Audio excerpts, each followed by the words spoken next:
Well, hello again, YouTube. Welcome back to my channel. And I'd like to first begin by apologizing for taking so long to make another video, and to also thank the many, many people who have been so supportive and encouraging with these videos and for subscribing. I appreciate it. You have no idea how much.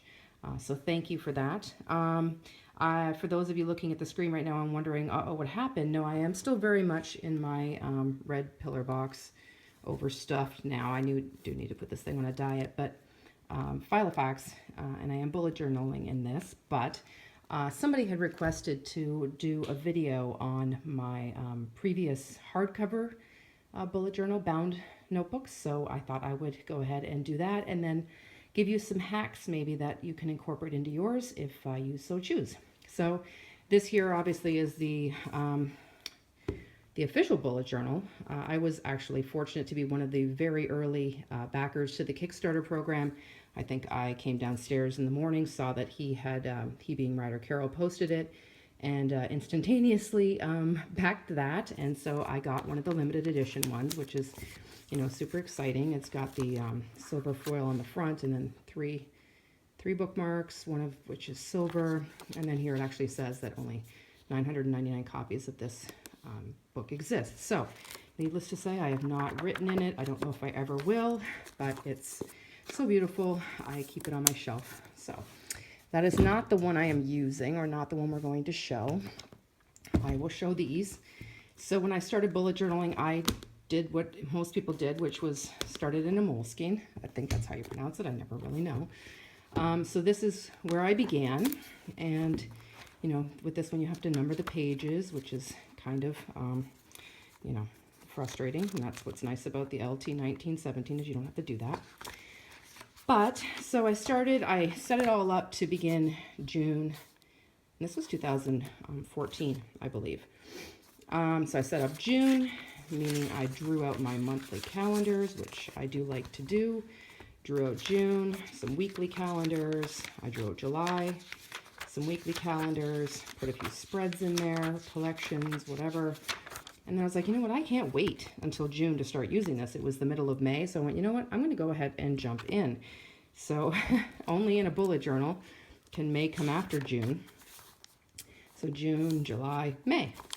So May was actually the only month that I tried this list method of your monthly calendar, and I did an okay job, but I really do need the grid, so I didn't end up sticking with this. So there was only half a month there, so I was like, you know what, whatever, I'll just do the half month of the list and then go back to my monthly calendar. So I did do that. Let's see, let's do some index hacks.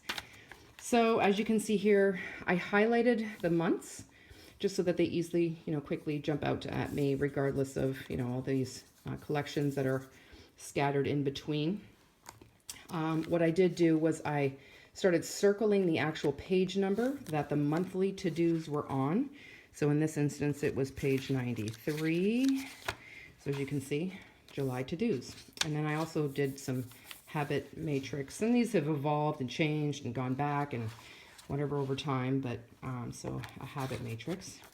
So I would circle whatever page that monthly, apparently, yeah, May, I guess I didn't do it. These are like way out there, but let's see, what else did I do?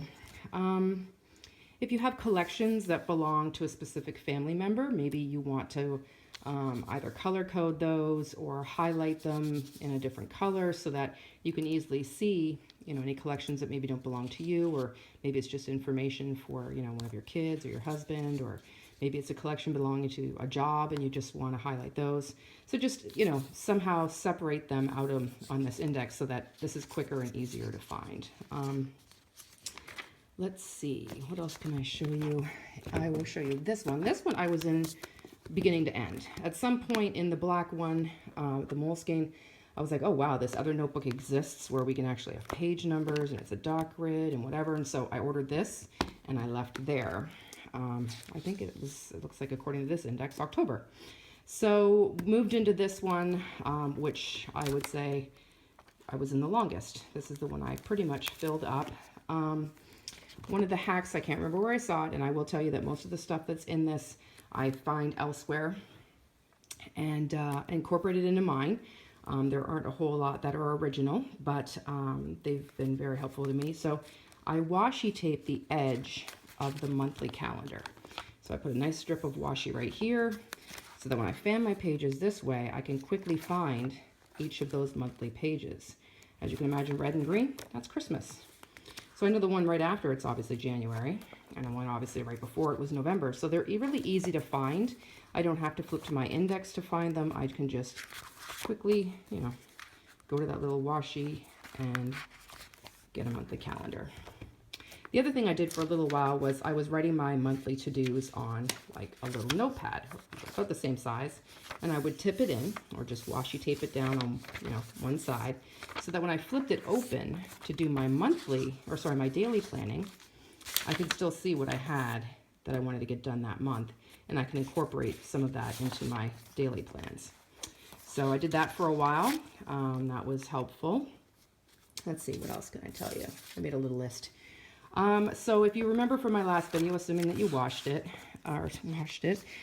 agenda, the add agenda, doesn't matter what book I'm in, I use it. So here's one, and as you can see, the pages are, you know, 26, 58, 78, 94, 130, 140. They just go on and on and on.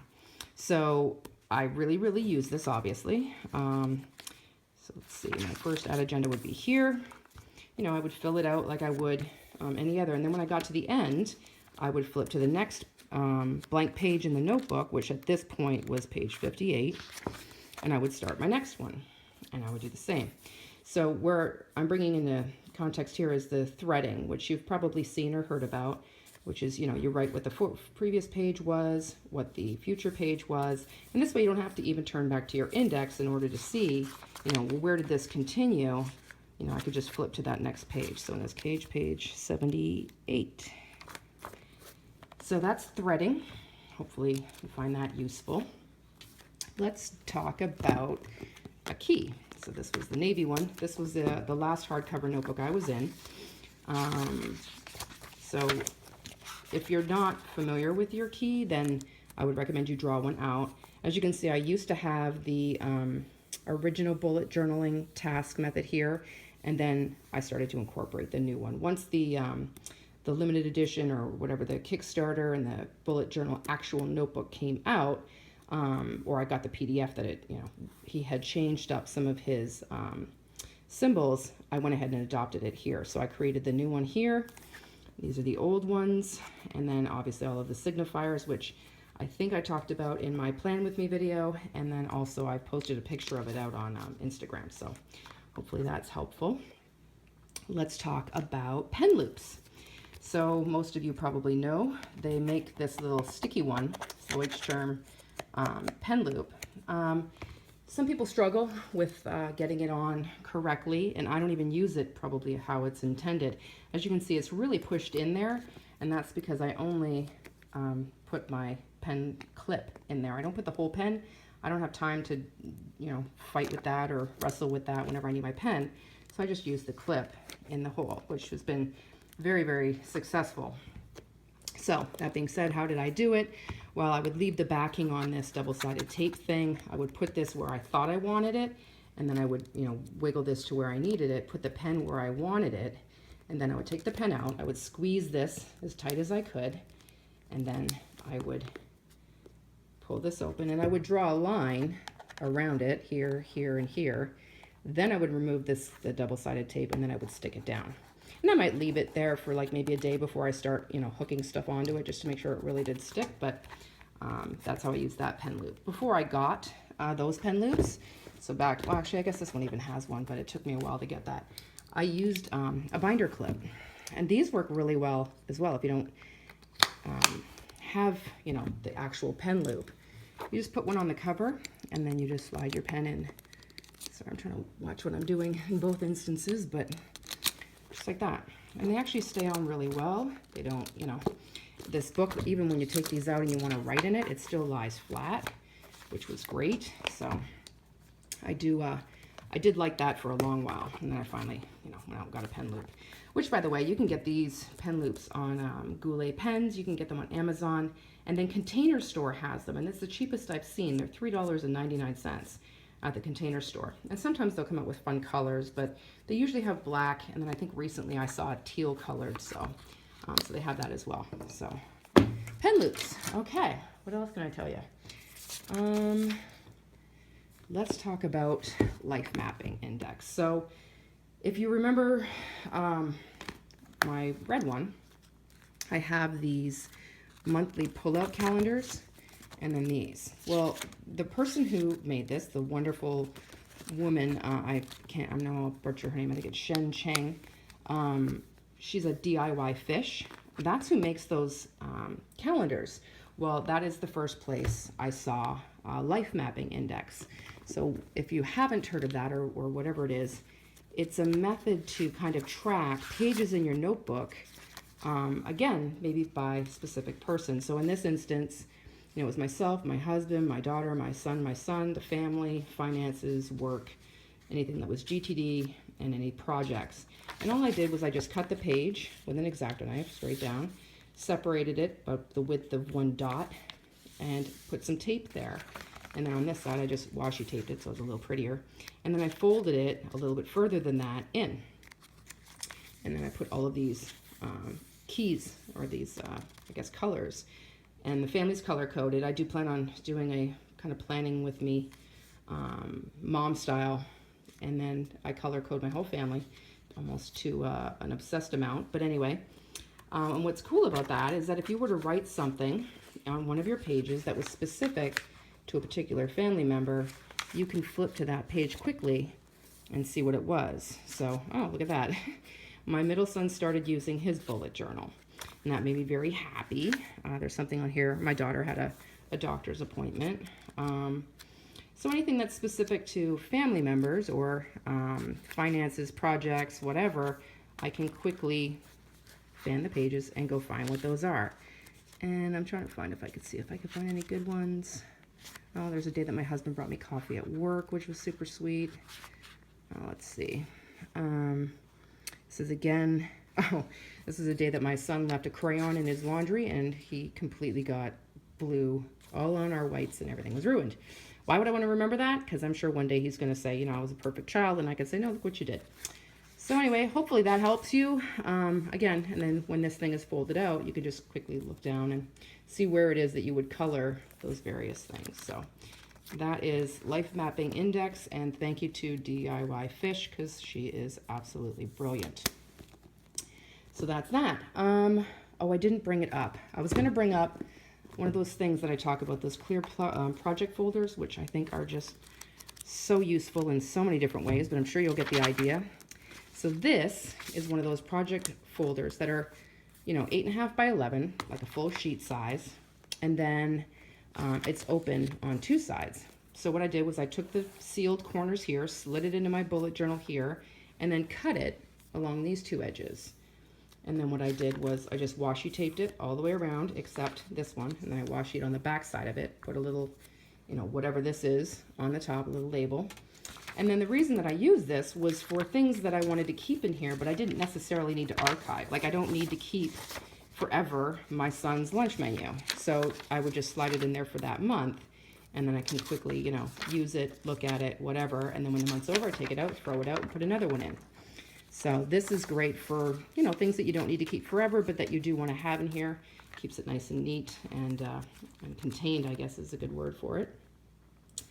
Let's see, let's talk about menu planning. So my very first bullet journal, and this is the one I'm going to show you, or that I'm going to use as the example. So I did this in my very first one. This page, I kept all the little flags on for all the different things that we eat often. And then on this side, I had washi tape for each, days of the week. So Monday, Tuesday, Wednesday, Thursday, Friday, Saturday, Sunday. And I just, kind of measure, count out the boxes, divide by however many, and figure it out. And then what's great is that when you're sitting down at the beginning of the week and you're trying to figure out what are we going to eat this week, you can just kind of go, you can look at your calendar, see what you got going on, say, okay, well, Friday we're all out for whatever reason, we're open, or we're eating out, or whatever it is. And then what are you going to cook or make the other days? And then you can go forward and make your grocery list and whatever. So while this is, of course, in my index, I did try to pick a page number I would easily remember, 50, so I didn't always have to flip to my index. So I would just get the book, I would open up to page 50, and then I would, you know, obviously do my menu planning. So hopefully that is helpful. Let's see. I would keep, okay, you guys see this thing a lot. But anyway, so I would keep a gift card in the back. Most of these notebooks have it, but this little gusseted pocket, I would keep one of these back there, because this, while it does obviously rip washi tape, you know, in a way that I like, it's great for like an impromptu ruler if you need it. You know, you just grab it, you know, go to whatever page you need it, assuming you needed to draw something, and you just use this as a ruler. So that's always helpful, keeping that, you know, in the back pocket. The other way, or the other thing, if you need to quickly split a page in half, who has time to measure, count, whatever, just fold your page in half. Flip it down the middle, and you fold it back. Oh, look at that, I have 2 columns now. 2 columns that are, you know, evenly spaced. So, and over time that will go away, but if you even just wanted to start a second list on this side, you know, you can use this as a guide. Eventually that, you know, will flatten out, and you'll be like, how did I get that so perfectly straight? Well, that's how I did it.